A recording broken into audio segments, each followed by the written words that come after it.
viendo y siendo bendecidos a través del libro de Efesios. Hemos venido hablando, ¿verdad?, lo que la palabra nos enseña y cómo el Señor hizo cosas maravillosas, y el apóstol Pablo las grafica en el capítulo 2 y nos enseñaba que Cristo nos ha resucitado cuando estábamos muertos en delitos y pecados. Lo que Dios hizo también por nosotros lo estudiábamos, y como consecuencia lo que somos ahora, una nueva criatura. Lo que eran los gentiles, veíamos que de alguna manera analizamos que los gentiles estaban lejos de Dios, como extranjeros, como advenedizos, lejos de la misericordia del Señor, pero Dios a través de su amor y su bondad nos ha acercado. Gracias, Señor. Y hoy podemos tener acceso al trono de la gracia, aun cuando ninguno de nosotros, sea judío o sea israelita, hoy tenemos entrada al trono a través de la gracia del Señor. Y un día vamos a terminar con los últimos versículos, desde el versículo 11 del capítulo 2 en adelante. Así que vaya con su Biblia al libro de Efesios, capítulo 2, verso 11. Por tanto dice: acordaos de que en otro tiempo vosotros los gentiles, en cuanto a la carne, erais llamados incircuncisión por la carne. En aquel tiempo estabais sin Cristo, alejados de la ciudadanía de Israel y ajenos a los pactos de la promesa, sin esperanza y sin Dios en el mundo. Pero ahora en Cristo Jesús, vosotros que en otro tiempo estabais lejos, habéis sido hechos cercanos por la sangre de Cristo. Porque Él es nuestra paz, que de ambos pueblos hizo uno, derribando la pared intermedia de separación, y aboliendo en su carne las enemistades, la ley de los mandamientos expresados en ordenanzas, para crear en sí mismo de los dos un solo y nuevo hombre, haciendo la paz, y mediante la cruz reconciliar con Dios a ambos en un solo cuerpo, matando en ella las enemistades. Y vino y anunció las buenas nuevas de paz a vosotros que estabais lejos y a los que estaban cerca. Porque por medio de Él, los unos y los otros tenemos entrada por el mismo Espíritu al Padre. Así que ya no sois extranjeros ni advenedizos, sino conciudadanos de los santos y miembros de la familia de Dios, edificados sobre el fundamento de los apóstoles y profetas, siendo la principal piedra del ángulo Jesucristo mismo, en quien todo el edificio bien coordinado va creciendo para ser un templo santo en el Señor, en quien vosotros también sois juntamente edificados para morada de Dios en el Espíritu. Que Dios añada bendiciones a esta palabra en nuestro corazón. Dios hace, en estos versículos podemos ver una distinción entre judíos y gentiles.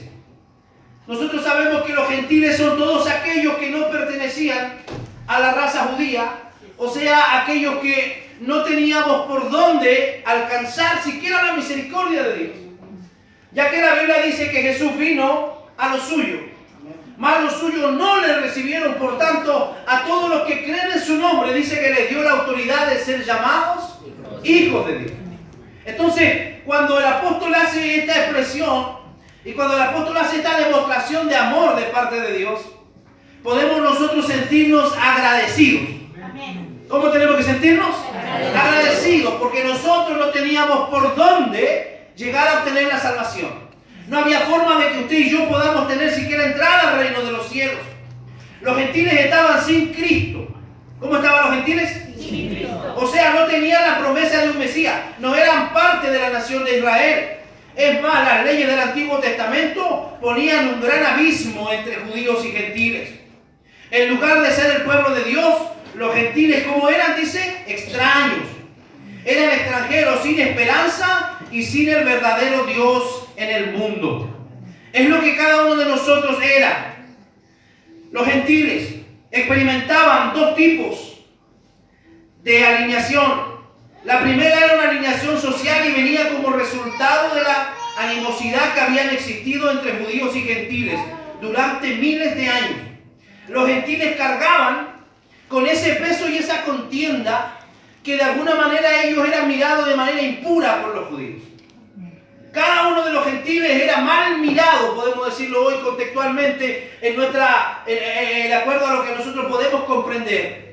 Eran mal mirados porque eran considerados impuros al no ser de sangre judía, al no ser israelita de nacimiento.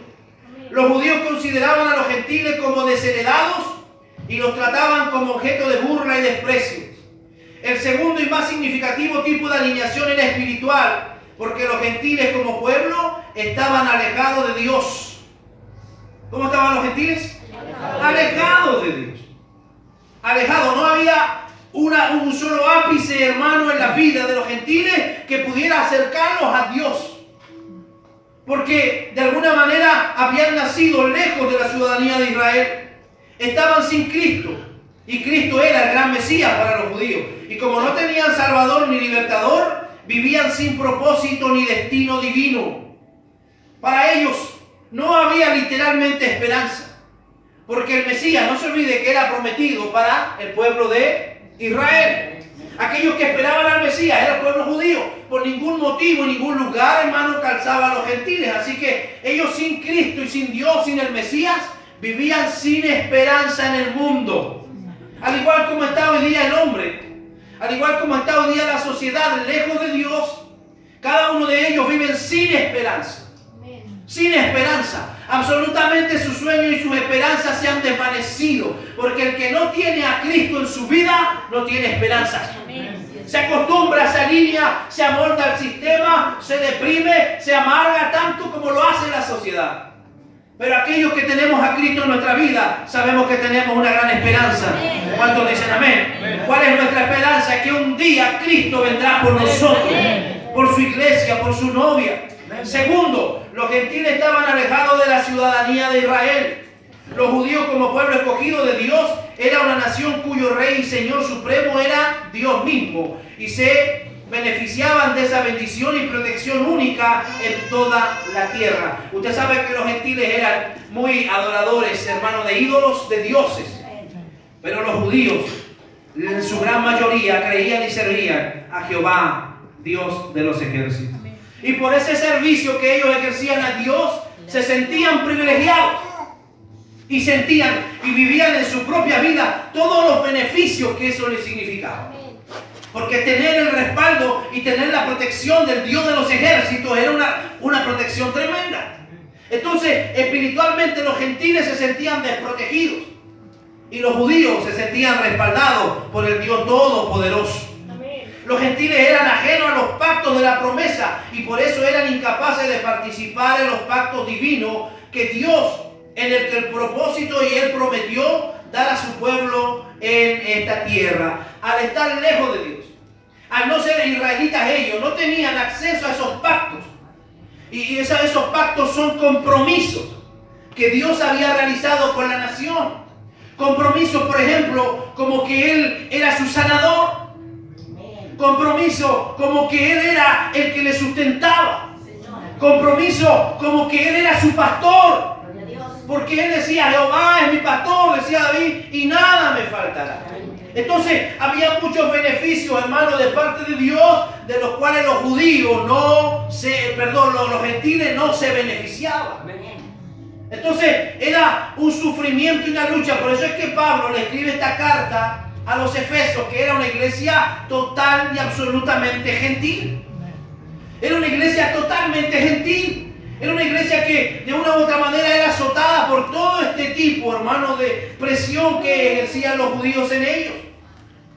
Vivían sin esperanza porque no habían recibido la promesa divina. Estaban sin Dios en el mundo. Los gentiles tenían muchos dioses falsos, pero no reconocieron al Dios verdadero porque no lo conocían. Entonces, ¿cómo es vivir sin Dios en el mundo? Eso es terrible. ¿Alguna vez usted se ha sentido en su vida sin Dios? ¿Alguna vez usted ha fallado, ha pecado a Dios y ha sentido que parece que ya no está la protección de Dios? En esos momentos donde uno pone y dobla su rodilla y le pide ayuda al cielo y parece que nadie lo escucha. Parece que Dios no está absolutamente por ningún lugar. Pareciera que Dios no está preocupado de nosotros. Esos momentos, hermanos, para el que lo ha vivido debe ser terrible. No sentir la protección, no sentir, hermano, esa maravillosa bendición que es la presencia de Dios. El versículo, hermanos, 13, resume en 2 palabras la condición de los gentiles. Estaban lejos. En tanto que el problema de los pecadores en general era la muerte espiritual. El de los gentiles era en particular su distancia espiritual de Dios y sus bendiciones. El gentil, el que no conoce, el que no tiene a Cristo, está muerto espiritualmente frente a Dios. Eso lo sabemos, ¿verdad? Y por eso es que dice Efesios que Él tiene que venir y resucitarnos y darnos vida.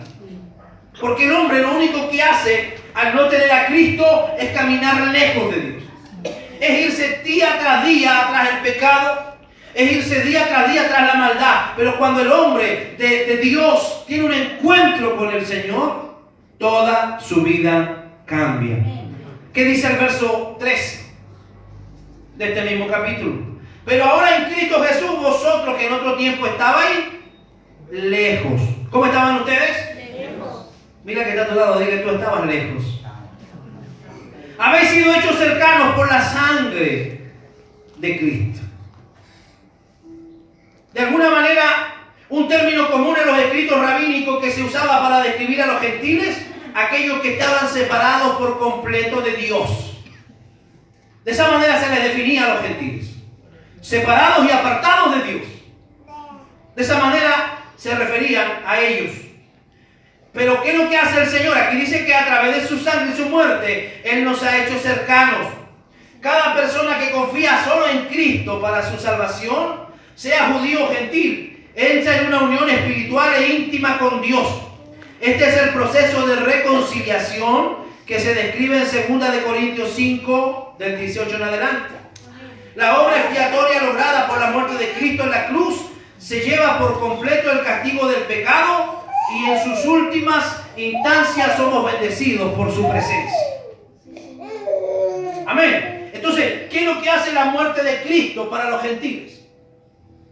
Después que nosotros hemos sido llamados lejanos, ahora nos hace el Señor cercanos.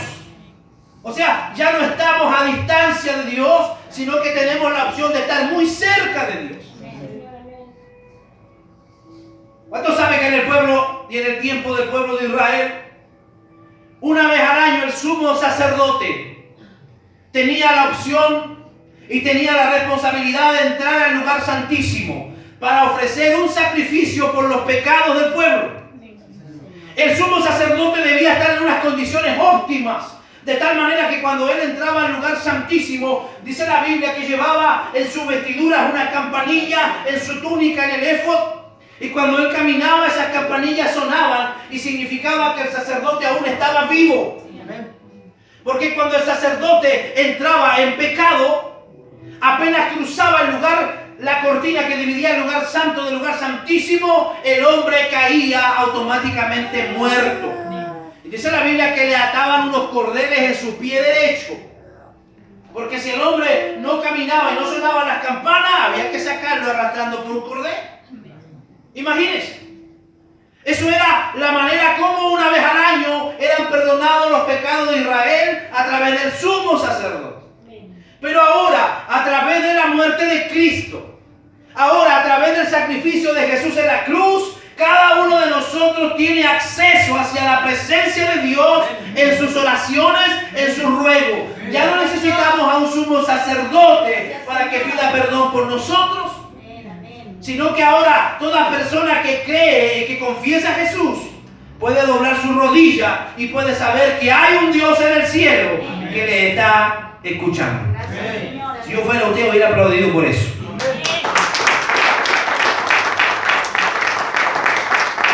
Ahora en el versículo 13 se traza un paralelo con el verdadera interpretación. Cuando Cristo murió en la cruz, rompió toda barrera. ¿Cuántas barreras rompió el Señor? Todas las barreras que se interponían entre judíos y gentiles. ¿Usted sabía que en el templo judío había una muralla que separaba el atrio de los gentiles del resto de la estructura? Y sobre esta pared había una advertencia rotulada que matarían a cualquier gentil que pasara un paso más allá del muro. Esa pared fue la que derribó Jesús físicamente, porque en Él todos son hechos uno. Derribó también la pared espiritual y acercó a los gentiles que estaban lejos. Destruyó la pared legal porque cumplió la ley y dio término al reinado de la ley mosaica que separaba judíos y gentiles. Esa ley que distinguía entre un judío y un gentil. Esa ley que distinguía que desde esta muralla para allá solamente judíos y de ahí para acá gentiles. Esa muralla fue derribada por Cristo en la cruz del Calvario. Eso a nosotros nos acerca cada vez más a la presencia del Señor. Tenga presente, hermano, de que Cristo no solo hizo la paz entre los pecadores y Dios, sino también entre judíos y gentiles. Porque de alguna manera Él ya venía preparando de antemano lo que iba a ser su iglesia. Una iglesia donde universalmente pudieran todos acercarse. Todo aquel que puede y que Dios llama y que le da el arrepentimiento y que tiene la posibilidad, la fe de creer en Jesús. Sea judío o sea gentil, sea griego, sea esclavo, sea libre. Todo el que tiene la posibilidad de encontrarse con Jesús puede tener la vida eterna. Y que a los judíos cristianos les llevó algún tiempo comprender el nuevo programa de Dios por los siglos. Dios mantuvo a judíos y gentiles separados. Los judíos enseñaban que la única manera que un gentil se podía acercar a Dios era judaizándose. Y eso trajo mucho conflicto en el primer siglo a la iglesia. Trajo mucho conflicto en el primer siglo a la iglesia porque los judíos obligaban a los gentiles. Oye, si ustedes quieren tener acceso a las bendiciones, tienen que judaizarse. Y por ahí se formó un conflicto entre Pablo y Pedro. Porque Pedro, cuando no estaban los judíos, él comía, conversaba y compartía con los gentiles. Pero cuando llegaban los judíos, él se hacía como que los desconocía a los gentiles. Entonces esto no le pareció bien a Pablo y Pablo de alguna manera lo reprende con autoridad en el Señor. Amén. Pero nosotros debemos entender, hermano, que en Cristo Jesús ahora no hay distinción de persona. Amén. Todos ante el Señor valemos exactamente lo mismo. Amén. ¿Y cuál es el valor de usted? ¿Cuál es el valor de su alma? El precio fue la sangre de Cristo. Como cantábamos recién, grande fue el precio que se pagó. Por usted no se pagó en dólares, no se pagó en pesos, no se pagó en euros. Por cada uno de nosotros se pagó a través de la sangre de Cristo. El verso 15 dice que Él abolió en su carne las enemistades. Por medio de su muerte, Cristo abolió las leyes, las fiestas y los sacrificios del Antiguo Testamento que tantos distinguieron a los judíos. Ahora bien, la ley moral de Dios permanece. ¿Cuál es la ley moral de Dios? Los mandamientos. Jesús no abolió los mandamientos deben cumplirse hasta el día de hoy. ¿Cuántos lo tratan de cumplir? ¿A ver algún mandamiento? ¿Se recuerda algún mandamiento? No matarás. No mentirás. ¿Qué más? No mentirás. No mentirás. ¿Qué más? No codiciar a la mujer, los bienes ajenos. ¿Qué más? Honrar al padre y la madre. Honrar padre y madre. Amar, ¿qué más? Amar a Dios con todo tu corazón. ¿Qué otro mandamiento? No adorar imágenes. No cometerás adulterio. Amén. Todos esos mandamientos el Señor no los suprimió, Él no los eliminó en la cruz, sino que a través de la cruz Él se lleva esa separación, porque yo le decía la semana pasada, ningún hombre jamás pudo cumplir la ley. Por eso, porque si alguno de los hombres no era capaz de cumplir una coma de la ley, se hacía culpable de toda, entonces ninguno la pudo cumplir. Por eso es que Jesús tuvo que venir a cumplirla Él en su cuerpo, a sufrirla en la cruz, para que tú y yo hoy día podamos vivir por fe y por gracia. ¿Cuántos dicen amén? Pero las leyes morales siguen hoy con nosotros. No fue abolida, sino incorporada al nuevo pacto, porque refleja su propia naturaleza santa. ¿Y qué es lo que hizo el Señor? Un solo y un nuevo hombre. Cristo no excluye a ninguno que acuda a Él. ¿Escuchó eso? Amén. Os repito, Cristo no excluye a ninguno que acuda a Él. Y los que son suyos no tienen distinción espiritual entre unos y otros. Amén. La palabra nuevo traduce el término griego que significa algo que se diferencia por completo de lo que era antes. No se olvide que la semana pasada terminamos con ese texto. Si alguno de ustedes está en Cristo, es una nueva criatura. ¿Qué es lo que es usted? Dígalo fuerte conmigo. ¿Qué es lo que es? Oh, pastor, pero si mi root sigue siendo el mismo. Por supuesto, eso no va a cambiar. Por supuesto, el color de sus ojos y su cabello no va a cambiar. Pero ¿qué dice el Señor? Si alguno de ustedes está en Cristo, ahora es una nueva criatura. O sea, una nueva creación. Las cosas viejas pasaron. ¿Cuántos dejaron que las cosas viejas se vayan? Dile que está a tu lado, deja que los viejos se vayan. No puedes seguir llorando sobre aquello que te dijeron, te hicieron, te pasó, te ocurrió. No es sabio, no sirve de nada llorar del pasado. El Señor dice, las cosas viejas pasaron y ahora son todas hechas nuevas. ¿Cuánto le dan gracias a Dios por eso? Porque pueden vivir una nueva vida en Cristo. Los errores del pasado quedaron allí en el pasado. De vez en cuando el diablo va a venir y te lo va a tratar de recordar. Oye, mira, pero tú lo que hiciste... Pero tú y yo sabemos que Cristo ya nos ha perdonado. Que Él se ha olvidado para siempre de aquellos pecados. ¿Cuál era el propósito? Verso 16. Mediante la cruz reconciliar con Dios a ambos en un solo cuerpo, matando en ella las enemistades. Tanto judíos y gentiles son llevados a Dios por medio de Cristo Jesús. También entran en unidad como un solo cuerpo. ¿Cómo somos? Esto fue logrado mediante la cruz, donde Jesús se convirtió en maldición. Gálatas 3:10 dice que era maldito todo aquel que era colgado en un madero. O sea, no solamente Jesús allí dio su vida, derramó su sangre, sino que se hizo maldito. Se llevó la maldición que era para nosotros y ahora Él nos ha dejado su paz y su bendición. Al recibir la plenitud de la ira de Dios para que la justicia divina fuera satisfecha sobre Él, se hizo maldito para que cada uno de nosotros hoy fuéramos benditos ante el Señor. Anunció las buenas nuevas de paz, dice el verso 17. Esta expresión se usa casi siempre en el Nuevo Testamento para aludir a la proclamación de la buena noticia de que los pecadores pueden reconciliarse con Dios mediante la salvación, que es por medio de Jesucristo. Pero en este contexto, Cristo, que es nuestra paz. ¿Quién es nuestra paz?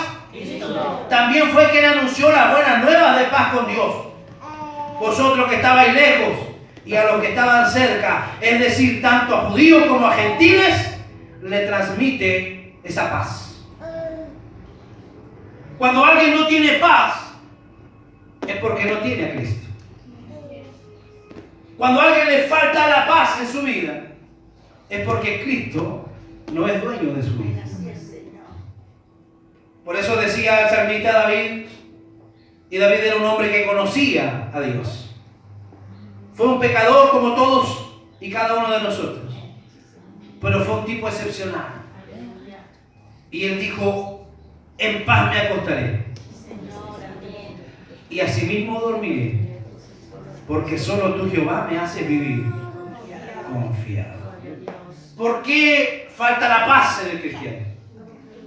Porque no hay confianza. ¿Y por qué no hay confianza? Porque no hay un conocimiento de lo que Dios es. ¿Por qué yo no confío? Porque desconozco el poder que tiene Cristo. Pero cuando tú y yo como iglesia conocemos el poder que tiene nuestro Maestro, entonces vamos a vivir confiados. Y esa confianza es la que nos va a traer paz a nuestra vida. Dile que está a tu lado que se manifieste la paz en tu vida. El verso 18 dice que Él nos da la entrada por un mismo espíritu. Ningún pecador posee derecho ni dignidad en sí mismo para tener acceso a Dios. ¿Escuchó? Ningún pecador puede llegar allá y decirle, no, Señor, si tú tienes que dejarme entrar, no al cielo, yo soy fulano de tal. No. La entrada al cielo es garantizada a través de Jesús. Jesús es nuestro carnet, Jesús es nuestra entrada. Jesús es nuestra credencial para poder entrar al reino de los cielos. Esta expresión, de alguna manera, ningún pecador posee derecho ni dignidad en sí mismo para tener acceso a Dios. Pero a los creyentes se les ha conferido ese derecho mediante la fe en Cristo Jesús y su sacrificio. Los recursos de la Trinidad pertenecen a los creyentes. Tan pronto reciben a Cristo y el Espíritu Santo, los presenta ante el trono de Dios el Padre, donde son bienvenidos y pueden acercarse sin temor en cualquier momento. ¿Cuándo puede acercarse usted a Dios? ¿Solo el domingo por la mañana a la iglesia? ¿Solo el jueves por la tarde en el culto? No. Usted puede acercarse a Dios en cualquier momento. Puede doblar rodillas en su casa, puede doblar rodillas en el living de su casa, en su cocina, en su dormitorio, donde quiera que usted se sienta cómodo, y el Señor se va a manifestar allí. Porque tenemos libre acceso a su presencia. Vamos a ver lo que dice el verso 19. Somos conciudadanos de los santos. El reino de Dios está conformado por personas de todos los tiempos y épocas que han confiado en Dios. Allí no hay extranjeros, ni forasteros, ni ciudadanos de segunda categoría. ¿Cuántos sabían eso? Allá no hay ciudadanos de primera, de segunda o de tercera clase. Allá somos todos uno. No importa de qué nacionalidad sea usted, usted es conciudadano de los santos en el reino de los cielos. Miembros, dice, va más allá. Él dice que somos miembros de la familia de Dios. Yo no sé si usted ha estado viendo estos últimos días tantos reportajes que están dando acerca del cumplimiento de los años de muerte de la princesa Diana. Y cómo se han conocido secretos y cómo usted puede ver es el estilo de vida de la monarquía. Y cómo es que ellos deben conducirse y cómo es que ellos deben tratar. Y en el fondo es todo, hermano, es un sistema en aquellas familias. En aquellos ciudadanos, familias reales. Bueno, tú y yo somos miembros de la familia de Dios. Y como miembros de la familia de Dios, debemos comportarnos a la altura de lo que eso significa. Por eso es que mucha gente dice, no, dice, yo no voy a la iglesia porque ahí hay mucha gente hipócrita, y a veces tienen razón. Esa palabra hipócrita fue asignada a los actores de teatro que habían en Grecia. Aquellos que siempre actuaban, pero tenían su rostro oculto. De esa palabra, de allí viene la palabra hipócrita, que tiene un rostro, tiene una careta que no es. Y lamentablemente en la iglesia a veces hay mucha gente que es hipócrita. O sea, que le muestra a usted, que me muestra a mí una cara que realmente no son. Muestran un estilo de vida que realmente no es el que ellos viven, y por eso la gente después allá afuera lo ve hacer cosas diferentes y dice, no, este tipo es hipócrita. Otros dicen, no es nada. ¿Por qué? Porque muchas veces nos ven predicar algo y nos ven hacer absolutamente lo contrario. Así que díganle que está a su lado, compórtate como miembro de la familia de Dios. Los pecadores redimidos no solo se convierten en ciudadanos celestiales. ¿Cuántos van para allá, para el cielo? ¿Y cuántos van al infierno? Qué bueno. De nuevo, ¿cuántos van para el cielo? Amén, gloria al Señor. Los pecadores redimidos no solo se convierten en ciudadanos celestiales, sino también en miembros de la familia de Dios. El Padre brinda a los creyentes el mismo amor infinito que da a su Hijo. Vamos a ver lo que dice Hebreos 3:6.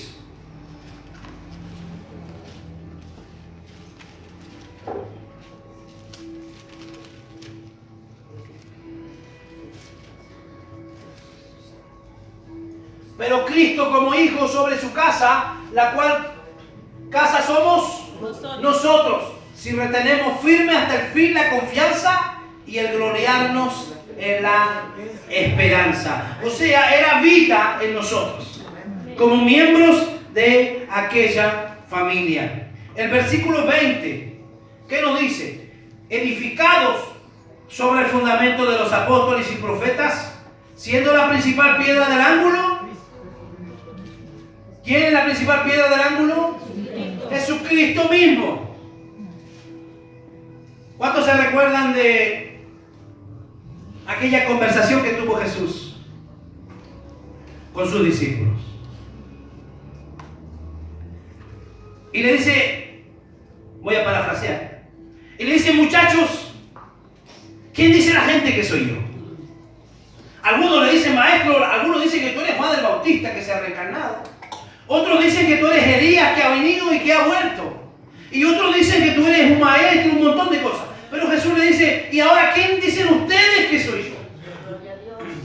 Entonces Pedro, que recibe una revelación, una inspiración divina, dice Pedro, tú eres el Cristo, el Hijo del Dios viviente. Y Jesús le dice, bienaventurado eres Pedro, porque no te lo reveló carne ni sangre. Y Jesús le da unas palabras y le dice, y sobre esta roca edificaré mi iglesia.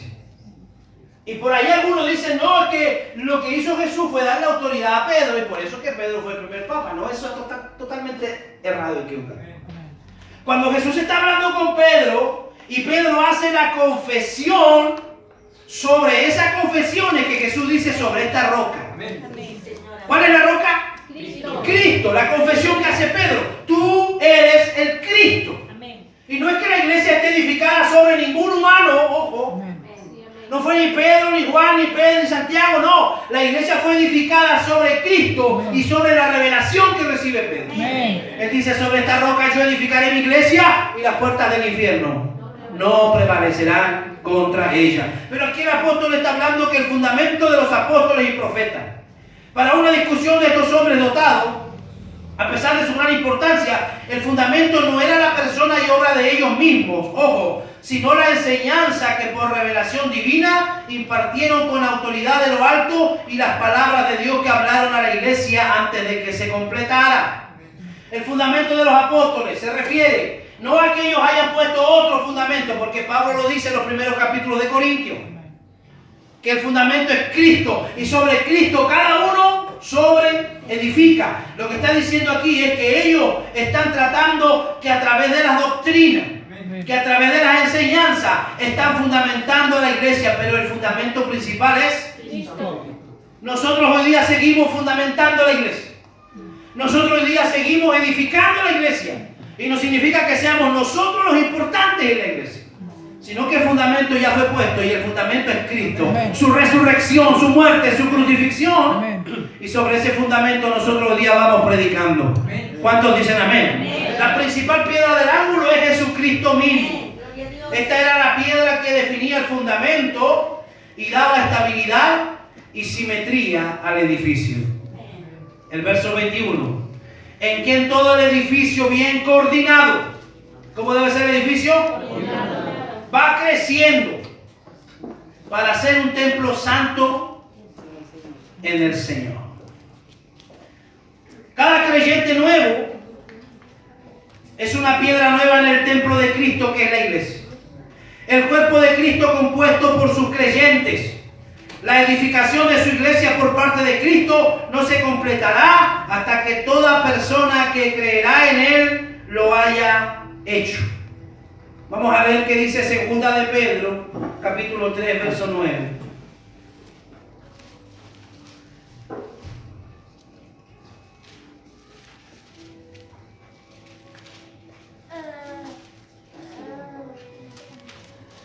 Segunda de Pedro, capítulo 3, verso 9. El Señor no retarda su promesa, según algunos la tienen por tardanza, sino que es paciente para con nosotros, no queriendo que ninguno perezca, sino que todos procedan al arrepentimiento. Entonces usted dice, bueno, ¿por qué es que el Señor aún no ha venido? Bueno, por eso no ha venido. Porque Él es paciente. Él está esperando por usted. Él está esperando por ese familiar suyo que usted todavía no le ha predicado. Él está esperando por aquel amigo, el vecino de la esquina de allá, que usted debe predicarle para que se complete el número de los que han de ser salvos. Esa palabrita todos ahí. Sino que todos, dice, procedan al arrepentimiento. Ese todo es una hipérbole que se llama en la hermenéutica. Y una hipérbole es una exageración. Les explicaba el otro día yo lo que significa una hipérbole. Cuando el que está transmitiendo el partido de fútbol dice, y todo Antofagasta salió a la Plaza Colón a celebrar. No fuimos todos, yo no fui. llama una exageración y en hermenéutica, en teología se llama hipérbole. Entonces, lo que el apóstol está diciendo aquí, no que todos van a ser salvos, sino que se está refiriendo al número de los que realmente el Señor quiere que sean salvos. ¿Entendió eso? Amén. Pablo finaliza describiendo a la iglesia como un templo. ¿Cuántos creen que son parte del templo de Cristo? Eso sería una figura apropiada no solo para judíos, porque los judíos reverenciaban el templo de Salomón, sino también para los efesios, porque los efesios, ¿se acuerdan que le dije al principio yo? Que ellos tenían un gran templo, que era el templo de Diana, y los efesios se vanagloriaban de eso, se sentían orgullosos de tener ese tremendo templo en su ciudad. Pero dice el libro aquí que cada creyente es una piedra viva colocada en el templo. ¿Cuántos entienden eso? No es que usted es cualquier personaje, no. Usted es una piedra viva que forma parte del templo de Cristo. Cuando Cristo complete ese templo, llevará ese mismo templo a su gloria. Antiguamente Dios moraba en el tabernáculo judío. ¿Cuántos se acuerdan de esa historia? Cuando la nube se movía del tabernáculo, era porque el pueblo tenía que desarmar las tiendas y caminar y marchar. Pero cuando la nube se posaba sobre el tabernáculo, era porque era hora de acampar y era porque Dios estaba allí. Se movía en el tabernáculo. También se movió en el templo de Salomón. Segunda de Crónicas, capítulo 7, verso 1. Dice la Biblia que cuando Salomón terminó de inaugurar el templo, la gloria, el Shekinah de Dios, llenó aquel templo. A ver si lo buscamos. Segunda de Crónicas 7:1.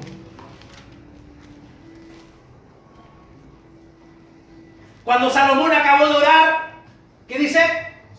Descendió fuego de los cielos y consumió el holocausto y las víctimas, y la gloria de Jehová llenó la casa, y no podían entrar los sacerdotes en la casa de Jehová, porque la gloria de Jehová había llenado la casa de Jehová. O sea, Dios habitaba en ese templo que fue consagrado y que fue dedicado para su adoración y su servicio. Bueno, hoy día Cristo ya no vive allí, ya no está el tabernáculo, pero hoy día Cristo vive en usted y en mí.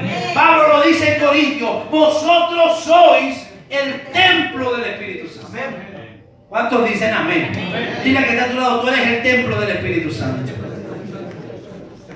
El templo no son los edificios.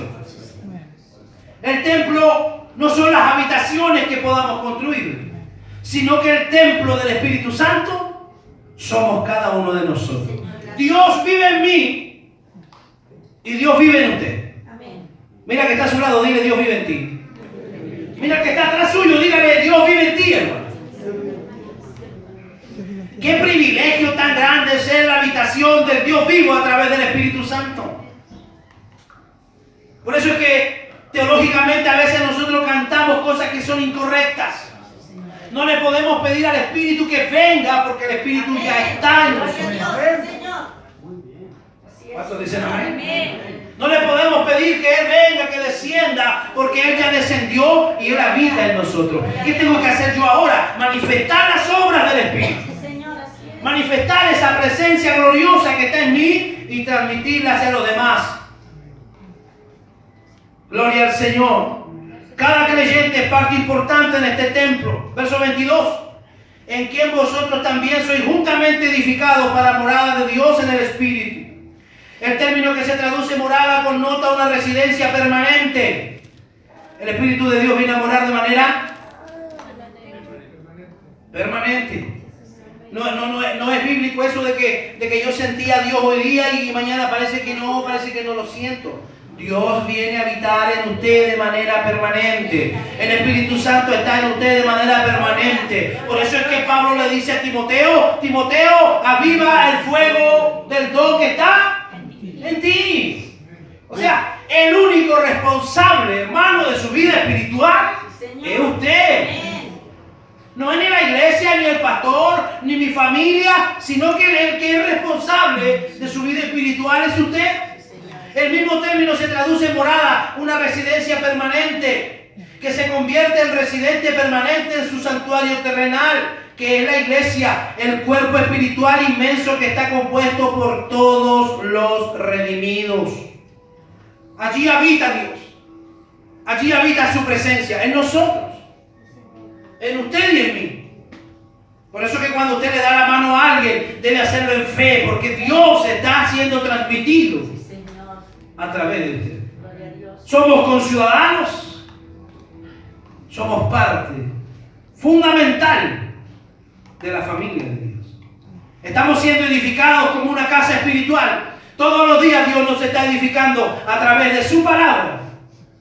Y estamos edificando la obra de Dios en nuestra vida a través de nuestro comportamiento y a través de lo que estamos haciendo en el Señor.